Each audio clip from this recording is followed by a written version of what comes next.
기독 공부에 난 기사인데요. 올해 초에 목회 연구기관 세 곳에서 공동으로 연구를 해서 통계를 내보니까 1990년대 이후에 교회들이 보니까 재적교인들의 수평 이동이 아주 극심했고, 1990년대 이후 1990년대까지만 하더라도 여러분 개척교회 지하교회도 된다 그랬어요. 그러니까 지하교회 안 가고 상가교회 안 가고 이런 일은 없었습니다. 그러니까 그 당시에 목회자들은 개척만 하면 교회가 개척이 된 거예요. 1990년대를 기점으로 해가지고 2000년대 들어와서는 상가교회는 조금 그냥 지하교회는 절대 못 간다. 이것이 암묵적인 성도들의 고백 아닌 고백이었습니다. 지하교회는 절대 못 간다. 얼마 전에 어떤 목사님을 만났는데 교회를 옮겼다는 거예요. 그래서 교회가 많이 부흥했나 봐요. 그랬더구만 원인이 뭐냐면 젊은 애기 엄마가 교회를 지하교회에서 안 오겠다고 그래가지고 교회를 옮겼다는 거예요. 그게 우리 구미에 있는 어느 교회예요, 여러분. 그러니까 그 교인 한 명 살리려고 교회를 옮긴 거예요. 이게 포스트 모더니즘 시대를 살아가는 사람들의 현실이고, 제가 늘 얘기했던 자기 주장이 강하고 이기적이고 자기중심적인 형태가 사회는 물론이고 교회까지 이렇게 들어온 거예요. 그래서 통계가 그렇게 나온 거예요. 수평이동이 1990년대 보니까 굉장히 극심하더라는 거예요. 지금은 더해요. 그래서 통계를 보니까 새교인의 유입은 점점 새가족들은 유입되는 인원이, 등록되는 인원이 떨어지고 수평이동 인원만 그렇게 극심했더라는 거예요. 그래서 수평이동했던 교인들의 비율을 보니까 조사에 따르면 대체적으로 전체 교인들, 우리나라 100%라는 교인들 중에 45%에서 75%에 달하는 그러한 그 교인들이 수평이동을 경험했다라는 거예요. 여러분, 저도 제가 교회를 평신도 때 여러 번 옮겨봤거든요. 여러분들도 이 자리에까지 오기까지 그런 거잖아요. 옆에 계신 분한테 물어보세요. 또 어디로 가시렵니까? 이 질문 앞에 여러분 심각하게 답을 해야 돼요. 한국교회 교인들은요. 여러분, 한 교회에서 임직받고 한 교회에서 평생을 그렇게 보낸 분들 보면 지금도 그런 분들이 많거든요. 대단한 거예요. 그러니까 그런 교회들은 흔들림이 없어요. 사단의 공격의 도구가 되질 않은 거예요. 쉽사리요. 그러면 또 여러분, 그럼 교회 옮기면 무조건 그런 대상이 되는 건가? 그렇게 말씀을 들으면 말씀의 출발이 제가 의도한 뜻과 거의 맞지가 않는 거예요. 어차피 교회를 옮긴 걸 어쩔 거예요. 이제부터 옮기지 마시라 이 말이에요. 아멘이십니까? 그래서 제 경험도 이야기를 하는 거예요. 저도 옮겼다고 그렇게. 그런데 보세요. 잘 들어보세요, 여러분. 쉽게 말하면 우리나라 기독교 인구를 1200만 명이라도 하지만 그건 뻥이거든요, 여러분. 진실한 데이터가 아니에요. 예를 들어가지고 1000만 명이다 그렇게 우리 개신교인들을 이야기해 본다면 그 가운데 500만 명 전도가, 절반 정도가 뭐냐면 교회의 수평이동을 뭐 했다라는 거예요? 경험해 봤다라는 거예요. 여기에 오늘 핵심의 단어가 뭐냐면 수평이동이라는 데 문제가 있는 거예요. 이사를 갔다거나 여러분 어떤 자기가 특별한 어떤 다른 어떤 사회적인 부분들을 말하지 않는 것이죠. 보면 한마디로 말하면 한국교회 타락했어요. 한마디로 말하면 한국교회 도덕적으로 완전히 타락했어요. 여러분, 오늘 이 모든 것들이 다 여러분 놀라운 데이터 한 가지가 뭐냐면 수평이동을 해서 여러분들 같이 이런 개척교회를 오시면 주님 앞에 칭찬을 받아요. 어찌 보면. 그런데 문제는 뭐냐면 데이터가 모든 대부분의 그런 사람들이 다 중대형 교회로 몰렸다는 거예요. 이유가 뭘까? 그렇게 한 원인이 뭘까? 라고 찾아보니까 첫째, 가장 중요한 건 뭐냐면 점점 안일해가는 신앙관. 여러분이 하나님을 어떻게 고백하세요? 제가 오늘도 그런 얘기했어요. 여러분 이번에 병 고침 받으세요. 그러나 더 중요한 것은 여러분 이번에 하나님을 만나셔야 되고 하나님을 더 바르게 고백하셔야 돼요. 그걸 주님이 원하세요. 아무 생각 없이 그냥 병 고쳐준다니까 그런 마음으로 오시면 여러분이 이미 벌써 접근 방식부터 잘못된 거예요. 하나님은 병 고쳐주시는 대신에 여러분의 마음을 얻고 싶어 하시는 거예요. 여러분의 중심, 그것이 믿음이에요. 하나님께서 주시는 은혜로 주시는. 아멘이십니까? 너무 신앙관들이 안일해져 가요. 쉽게 하나님을 버려요. 마누라도 쉽게 버리고 남편도 쉽게 버리고 자식도 쉽게 버리고 부모도 쉽게 버리고 친구도 쉽게 버리니까 하나님도 쉽게 버려요. 점점 안일해져 가는 신앙관들. 이게 첫 번째 원인이고요. 두 번째 원인이 뭐냐? 낮아지는 헌신도. 디아코니아, 봉사라는 하나님이 주시는 이 절대적인 축복의 도구가 어떻게 되냐면 너무 귀찮아지고 부담스러워지는 거예요. 헌신도가 높지 못하고 그러니까 여러분 많이 흔들리죠. 낮아진 헌신도가 이유라는 거예요. 세 번째 이유가 뭐냐? 시스템을 따라가는 거예요. 어느 큰 교회 가면 자식 교육 잘 시킬 수 있다더라. 어느 교회 가면 뭐가 잘 돼 있다더라. 시스템을 쫓아가는 거예요. 시스템을 쫓아가는 그런 신앙 철새들이 있더라는 거예요.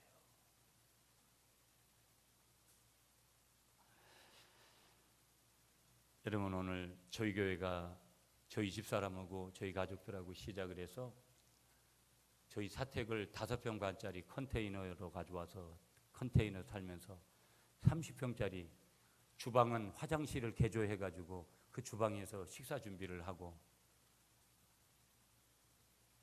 그랬던 시간들이 엊그제인데 그 상가 시절에 저희 교회를 섬겼던 식구들이 지금 손가락 안에 꼽힐 정도의 식구들이 여기 계시는데 여러분 오늘 여기까지 저희 교회에 오셔서 아직 저희 교회 가족이 안 되신 분들 포함해서 이 교회에 앉아있는 이 자체가 여러분들에게는 특별한 거고 여러분이 어떤 식으로 이 자리에 오셨든 중요한 사실은 하나님이 여러분들을 이 자리에 보내셨다라는 거. 때로는 눈물을 흘려주시고 때로는 너무나 힘들어서 교회를 섬기는 것이 때로는 목회자의 철학이 너무나 순종해가는 것이 어려운 가운데에서도 여러분 여기까지 여러분이 지금 계셔서 함께 이 말씀을 듣고 계신다라는 것이 저에게는 개인적으로 또 감격이고 오늘 여기까지 인도하신 모든 것이 하나님의 은혜라는 것을 깊이 기억하시면서 여러분 모든 영광을 하나님 앞에 올려드리는 감사의 박수를 한번 치겠습니다. 여러분 두 번째 박수는 이 교회를 위하여서 우리 교회를 위하여서 지금까지 수고한 모든 우리 사랑하는 성도들을 위해서 격려하는 박수, 감사한 박수 우리 한번 하겠습니다. 14년이 됐어요. 잠깐 시작해서 엊그제 같은데 14년. 그래서 저는 앞으로의 시간도 이렇게 빠르게 갈 것이기 때문에 뒤 돌아보고 옆 돌아보고 하는 작업을 안 하려고 합니다. 왜? 그때 가서 후회하지 않으려고. 14년이 그냥 번개같이 지나가 버렸어요. 10년이면 강산이 변한다 그러는데 14년은 강산이 몇 번 변해도 몇 번 변한 거예요. 왜? 세상이 그렇게 빠르게 변해가고 있기 때문에 그런 것이죠. 지난 14년 동안 한 단어로 요약하면 주님의 은혜였다. 그래서 저나 여러분들이 해야 될 고백은 단 한 가지밖에 없어요. 때로는 눈물이 나고 때로는 아쉬움이 있고 때로는 후회가 있고 때로는 어려움이 내게 있어서도 오직 한 단어를 주님 앞에 올려드릴 것밖에 없어요. 그 단어는 뭐냐면 감사. 하나님께 감사하다라는 것, 또 성도들에게 감사하다라는 이 말씀밖에 없는 것이죠. 보면 교회가 뭐냐? 여러분 좀 이론적으로 설명하면 원어의 헬라어에는 이 교회라는 단어를 에클레시아라는 단어를 썼어요. 에클레시아라는 단어의 뜻이 뭐냐면 부름받은 무리라는 뜻이에요. 부름받은 무리. 그러니까 부름을 받은 무리들이 모인 곳이 어디냐? 교회라는 거예요. 구미 갈릴리. 다른 말로 하면 하나님을 믿는 자들이 하나님을 다시 섬기기 위해서 모인 공동체. 그것이 뭐냐면 교회라는 거예요. 여기 성령 받지 않고 하나님을 알지 못하는 사람은 이 자리에 와서 하나님을 예배하지도 못합니다. 이 자리에 앉지도 못해요.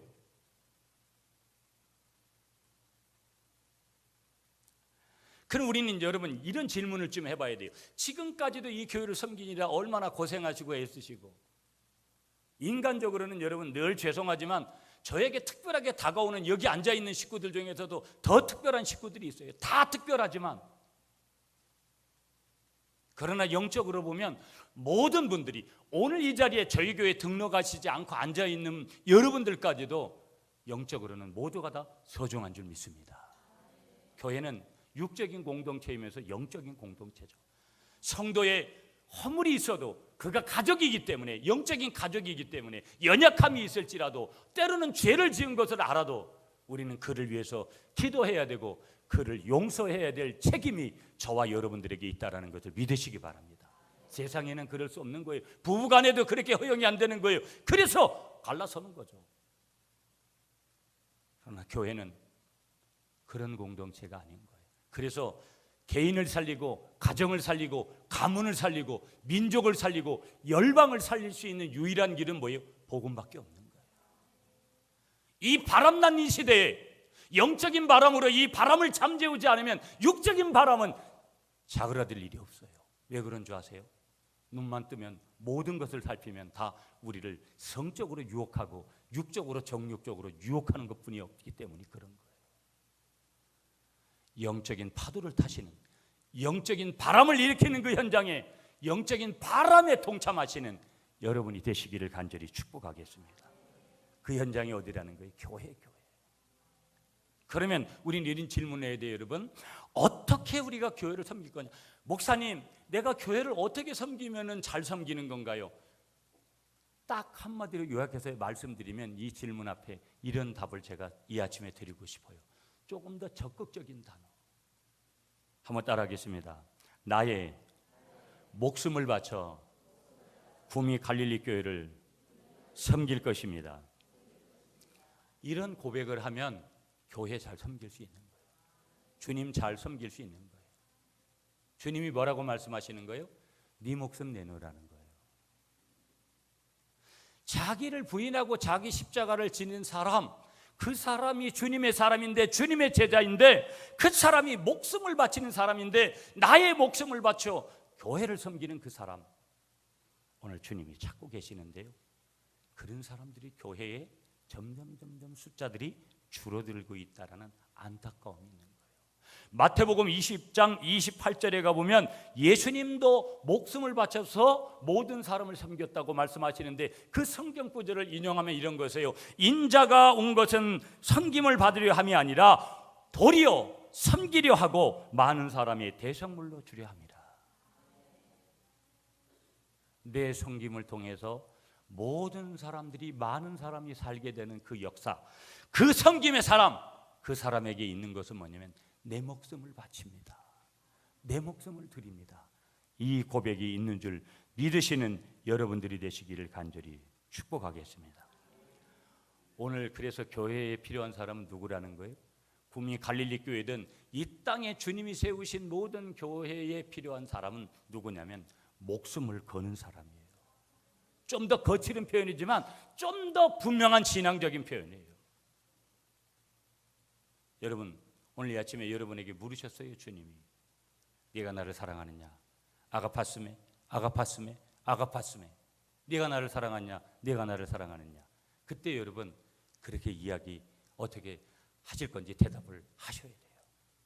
아니 주님, 제가 이 아파트 지금 몇 평짜리 구입하려고 하는데 이것만 좀 구입한 다음에 한 5년쯤 뒤에 목숨 한번 버릴 건지 드릴 건지 한번 생각해 보겠습니다. 기도해 보겠습니다. 아니 주님, 자식 어떻게 이 문제 좀 해결이 된 다음에 한 10년쯤 돼가지고 제가 한번 검토를 한번 해보겠습니다. 아니 주님, 그때 주님은 우리에게 말씀하시는 거예요. 그때가 아니라 now, 지금이다. 지금. 주님은 성령은 우리에게 뭐라고 말씀하시냐면 지금 결단하라는 거예요. 지금 답을 달라는 거예요.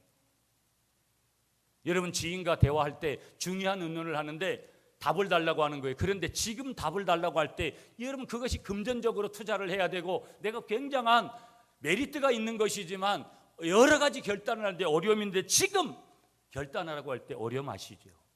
하나님 지금 결단하라고 하시죠. 목숨을 거는 이 사람을 하나님께서 받으시겠다라는 거예요.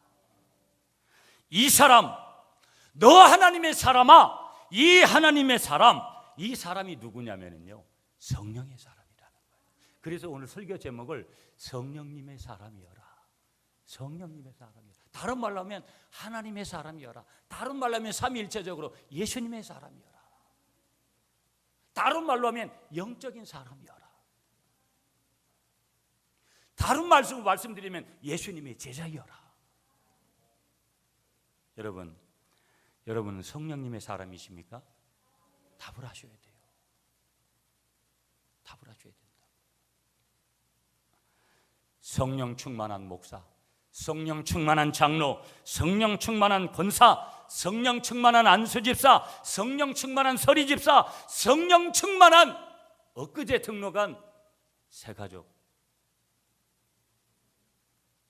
그들이 이 교회가 아니라 우리 교회를 만들어가는 거예요. 여러분, 지난번에 우리 집사람이 그러는 거예요. 부흥회 갔는데 목사님이, 강사 목사님이 그러셨다라는 거예요. 항상 말을 할 때 이 교회라고 부르는 사람은 언제든지 교회를 떠날 사람이래요. 우리 교회라고 부르는 사람은 교회를 오래도록 다닐 사람이래요. 여러분, 이제는 여러분이 지칭할 때 저나 여러분들이 이 교회다 이런 표현 쓰지 마세요. 우리 교회라는 표현을 쓰세요. 그게 정체성이 분명한 사람이에요. 엊그제 이 교회를 오셨어도 이 교회가 아니라 우리 교회다. 이 의식이 중요해요. 아, 목사님 너무 이기적인 거 아닙니까? 우리만 아는 거. 그런 표현이 아니에요. 이 표현. 우리들이 가지는 주인의식이 어디냐? 현주소를 묻는 질문이에요. 우리 교회, 구미 갈릴리 교회를 위해서 성령의 사람 되어져서 쓰임받는, 여러분 때문에 이 교회가 성장하고 여러분 때문에 이 교회가 부흥하고 여러분으로 말미암아서 많은 이들이 여기에 올 맛이 나는 그런 놀라운 기적의 주인공이 성령의 사람이 여러분들이 되시기를 축복하겠습니다. 아멘이시죠? 성령. 한번 따라하겠습니다. 성령은 하나님의 영입니다. 성령은 그리스도의 영입니다. 말씀의 영입니다. 교회의 영입니다. 인격자이십니다. 인간의 마음을 깨끗하게 하고 뜨겁게 합니다.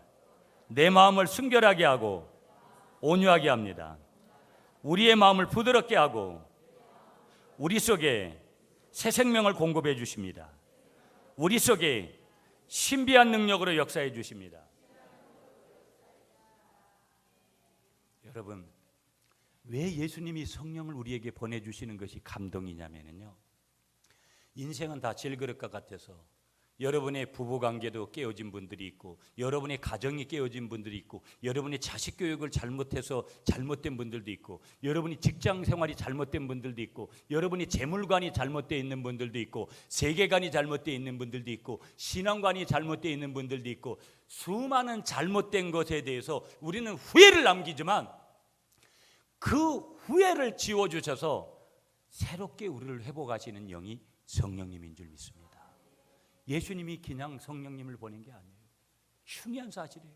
우리가 다시 일어날 수 있는 힘을 얻을 수 있는 새로운 기회를 얻을 수 있는 것 어디 있냐면 성령 하나님 앞에서. 성령 하나님이 나를 도와주시면 어떤 사람도 어떤 경우에서도 다시 재기할 수 있는 은혜가 우리에게 주어진다는 것을 믿으시는 여러분들이 되시기를 축복하겠습니다. 아멘이시죠? 이 성령의 사람. 자, 그러면 성령님은 어떤 분이냐? 27절 가보겠습니다. 오늘 로마서 8장 27절 시작.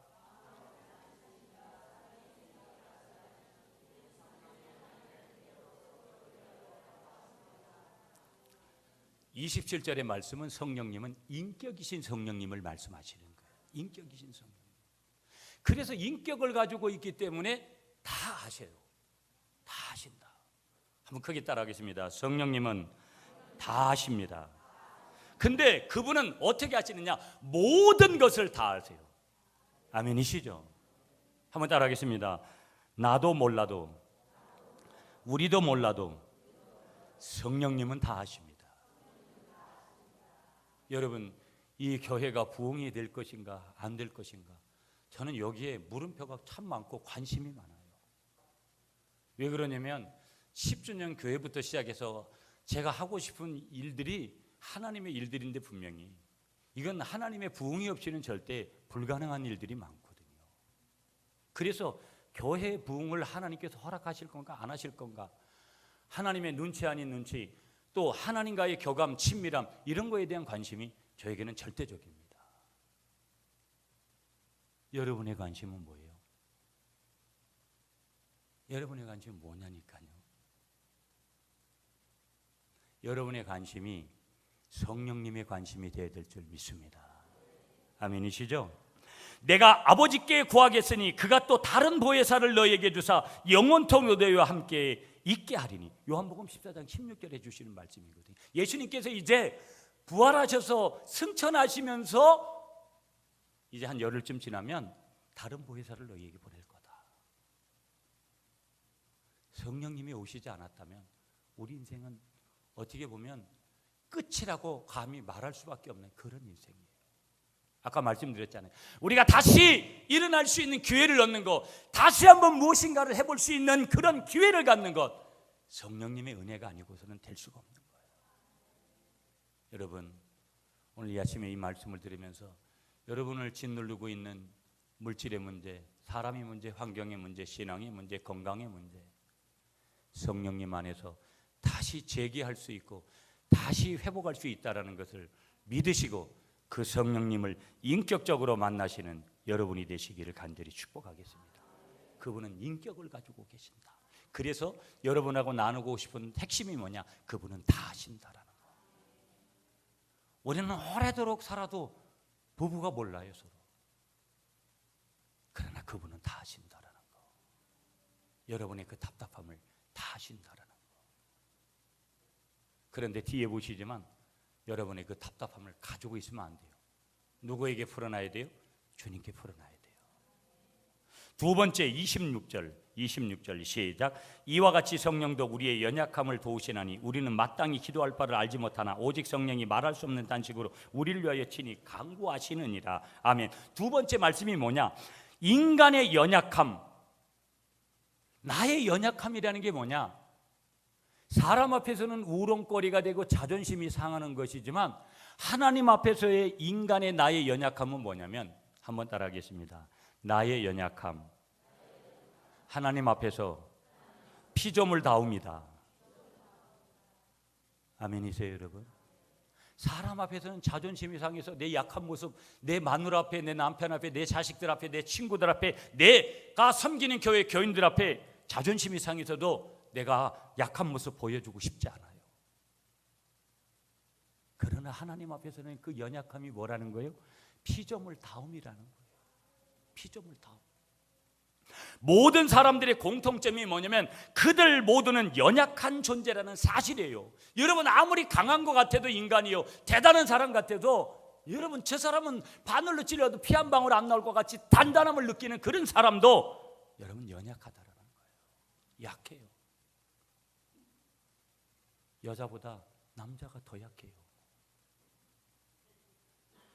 니들이 우리 갈비뼈에서 나왔다고 주장을 하지만 더 약하다니까요. 프랑스의 유명한 이 화가 중에 여러분 고흐라는 화가를 아실 거예요. 학교 다닐 때 공부 못한 분도 미술 시간은 이제 들어갔으니까 그래도 기억은 하실 거예요. 그 고흐가 젊었을 때 광선에 들어가 가지고 영적인 일을 한 기회가 있는데, 어느 광부 한 사람이 물건을 포장했던 천으로다가 그걸 짜집게 해가지고 이제 티셔츠를 만들어 입은 거예요. 근데 광부가 만들어서 입은 옷 뒤에 보니까 거기에 뭐라고 써져 있냐면 이렇게 쓰여져 있는 거예요. 부서지기 쉬운 물건이므로 주의해서 다룰 것. 그러니까 아마 무슨 물건 보내는 그런 포장 같은 그런 천이었나 봐요. 부서지기 쉬운 물건이므로 주의해서 다룰 것. 그 사람 등 뒤에 그런 글귀가 써 있는 광복 그 천을 가지고 짜집게 해가지고 입은 그 티셔츠에 그렇게 써 있다는. 오늘 우리 한국식으로 얘기하면 이런 거예요. 취급주의 이런 거예요. 고흐가 거기서 그걸 보고서 깨달았다라는 거예요. 아하, 부서지기 쉬운 것은 바로 인간이구나. 여러분, 우리가 인생을 30대까지 40대까지 쫙 살아왔어요. 우리에게는 뭐 건강의 문제는 안 생길 것 같아. 나는 병원에 한번 가본 적이 없다고. 그러나 50대가 들어서 여러분 질병이 오기 시작하고 연약함이 우리에게 바로 느껴지기 시작합니다. 육체적으로부터 시작해서. 그전에는 깨닫지 못했던 그 강인함 속에 살았던, 정신도 강인하고 육체도 강인했던 내 자신이 얼마나 지글지글국과 같은 존재라는 것을 그때야 깨닫는 거예요. 옆에 계신 분에게 이야기하세요. 이렇게 얘기하세요. 좋은 말 할 때 일찍 깨달으세요. 또 여러분, 괜히 눈까지 흘기지 마시고 괜히 예배드리다가 싸우면 곤란하니까. 보세요. 하나님은 우리의 인간이 얼마나 연약한 체질을 가진 존재임을 어떻게 아신다? 잘 알고 계신다. 성령도 우리의 연약함을 도우시나니, 그렇게 말씀하세요. 우리말 성경에는 연약함, 이게 단수로 되어 있습니다. 그런데 헬라어 원문에 보면은 여기에는 복수로 나타난다는 거예요. 이게 무슨 얘기냐면 우리의 연약함이 뭐예요? 한 가지만이 아니더라는 거예요. 우리의 연약함이 한두 가지가 아니더라. 우리의 연약함이 여러 가지더라는 거예요. 목사님, 나는 뭐 건강의 문제, 물질의 문제, 무슨 마음의 문제, 관계의 문제, 직장의 문제, 신앙의 문제. 그래서 우리는 끝내 뭐라고 얘기해요? 자기를 자학하면서 나 같은 거는 뒤져야 돼요. 그렇게 자학하는 거예요. 그래서 오늘 저녁에도 또 남구미 대교로 찾아갈지 몰라요. 남구미 대교에서 떨어져 봤자 별로 안 깊어요. 죽으려면 깊은 데로 가야지. 요즘은 4대 강구선사 해가지고 조금 깊어졌는지 모르겠는데, 여러분, 타이타닉호 지난주에 소개했는데요. 그 타이타닉호에 금이 가기 시작하니까 사방에 있던 쥐들이 막 날뛰는 거예요. 벌써 쥐들은 배가 파손될 것을 예견하고 있는 거예요. 개미란 놈은요, 홍수가 날 것을 미리 알고 집을 어디로 옮기는 거예요? 산꼭대기로 옮기는 거예요. 거미란 놈은요, 바람이 불기 전에 어디서 바람이 불어올 것인지 바람 부는 방향을 알고 거미줄을 친다라는 거예요. 그런데 우리 등신 같은 우리 인간들만 때로는 하나님의 형상을 입었다고 자랑을 하면서도 엉뚱한 짓을 하는 거예요. 그것도 모르고. 근데 우리에게 희망이 있는 거예요. 그게 뭐예요? 나는 때로는 몰라도 성령은 우리의 연약함을 이미 다 알고 계시다라는 것, 그것을 믿으시는 여러분들이 되시기를 간절히 축복하겠습니다. 그 연약함을 어떻게 다루신다라는 거예요? 보혜사 성령님의 도우심을 통해서 여러분 우리를 도우신다라는 거예요. 그러므로 여러분, 우리가 그 연약함을, 우리를 도우시는 그 연약함을 누구에게 요청해야 돼요? 성령님에게 도움을 요청해야 될 줄 믿습니다. 성령도 우리의 연약함을 도우시나니, 여러분 헬라어 원어에는 순 안티 람바 노마이 이 단어를 써요. 순 안티 람바 노마이. 헬라어. 여러분하고 지금 무슨 영어 공부하고 헬라어 공부하자라는 것이 아니라 이 뜻만 여러분이 기억하시면 돼요. 여러분, 이 성령이 우리를 연약함을 도우신다, 이 뜻의 그 한 단어를 여러분 세 단어를 합쳐서 이 헬라어 단어는 맞는 거예요. 순이라는 뜻이 뭐냐면 함께 내 곁에 곁에서 다정하게. 그러니까 성령님은 함께 내 곁에 곁에서 늘 다정한 분인 거예요. 내 남편도 내 아내도 다정하지 않아요. 지 기분 좋을 때만 그렇죠. 지 기분 나쁘면 본색이 나오잖아요.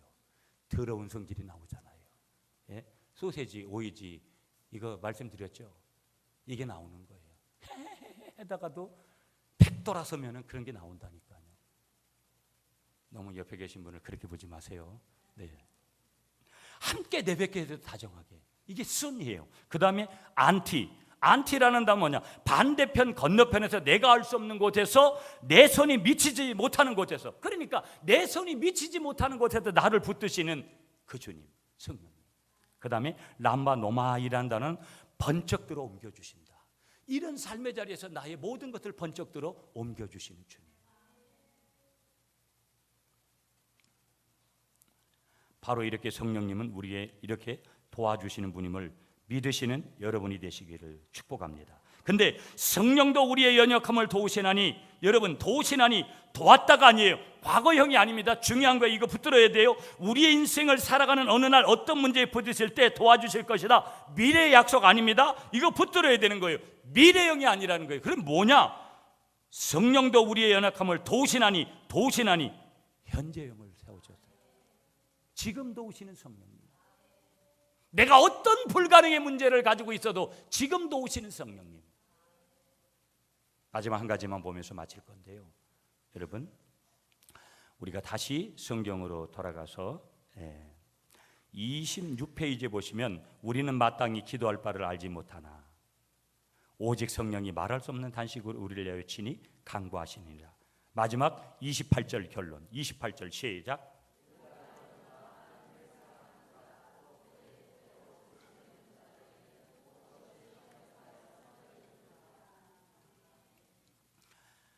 여기 기도할 바를 알지 못하나, 성령이 우리를 어떻게 도우시느냐 그 비결을 말씀하시는데, 성령님은 우리와 함께 기도를 돕는다라는 거예요. 이 굉장히 중요한 얘기입니다, 여러분. 왜 성령님은 여러 가지 도움의 길이 있을 텐데 기도를 돕는다라고 이야기를 하느냐, 이게 중요한데, 그것은 기도는 만사를 해결하는 능력이기 때문에 그렇다라는 거예요. 그러니까 우리가 무슨 일이 있으면 반드시 우리는 뭘 해야 되는 거예요? 기도해야 되는 거예요. 여러분, 지난 한 주간 동안 153 릴레이 도구 기도회를 했어요. 여러분, 처음으로 1시간 기도를 경험하신 분들, 1시간이 길어요, 짧아요? 근데 왜 기도를 안 해요? 1시간이 시작했다가만 금방 간다니까요. 제가 어제 저녁에 주보를 하고 딱 올라와서 주보를 필경대에 놓고 가니까 우리 아들이 기도하더라고요. 여러분, 자식 자랑은 팔불출 같은 자랑인데 기도를 잘하더라고요. 제가 신학교 6개월 다니더구만 기도도 좀 달라지는가 봐, 그런 느낌이 딱 오는 거예요. 기도를 너무 잘하더라고요. 물론 기도 제목 다 좋잖아요. 음성이 좋다 이 말이에요. 하나님 앞에 가는 기도를 반드시 하셔야 돼요, 여러분. 반드시 하셔야 된다. 그러니까 우리가 기도할 수 없으니까 기도 안에 모든 것이 담겨져 있는데, 그러면서 기도를 해야 되니까 기도를 도와줘야 되니까, 그러니까 기도도 뭐예요? 성령이 도와주시지 않으면 기도할 수 없는 거예요. 여러분이 다른 사람들하고 같이 이렇게 기도를 해보니까 나 혼자 기도하라고 그래보세요. 1시간. 예수 처음 믿으신 분들은 잘 못하잖아요. 근데 그렇게 하면, 기도를 배워가면 1시간도 넉넉하게 할 수 있는 거예요. 아멘이시죠? 아멘이시죠? 기도할 바를 알지 못하나 오직 성령이 말할 수 없는 탄식으로 누구를 위해서? 우리를 위해서. 누구를 위해서? 나를 위해서 성령이 기도해 주신다 이 말이에요. 성령의 사람은 성령이 기도해 주는 거예요. 아멘이시고 아멘이시죠? 그래서 결론의 28절의 결론은 뭔가요? 여기서 뭐라고 그래요? 28절에 보시면 하나님이 28절에 보세요. 우리와 알거니와 하나님을 사랑하는 자 곧 그 뜻대로 부르심을 입은 자들에게는 뭐예요? 모든 것이 어떻게 해서 합력하여 선을 이루느니라. 한번 따라하겠습니다. 하나님은 모든 것이 합력하여 선을 이루게 하십니다.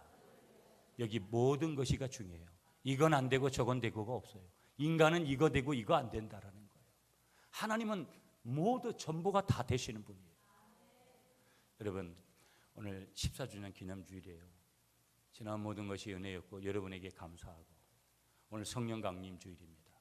이 교회를 위해서도, 정말 이 우리가 섬기는 교회를 위해서도 우리가 어떤 사람이 되어야 될까? 우리 교회를 위해서, 하나님의 교회를 위해서 성령님의 사람이 되시고, 성령의 사람이 기도할 때 연약함을 아시는 주님께서 성령으로 도우신다라는 것을 기억하시면서 성령으로 기도하시는 여러분이 되셔서 하나님 앞에 큰 축복을 누리고 하나님의 기쁨 되어 주시는 여러분이 되시기를 축복합니다.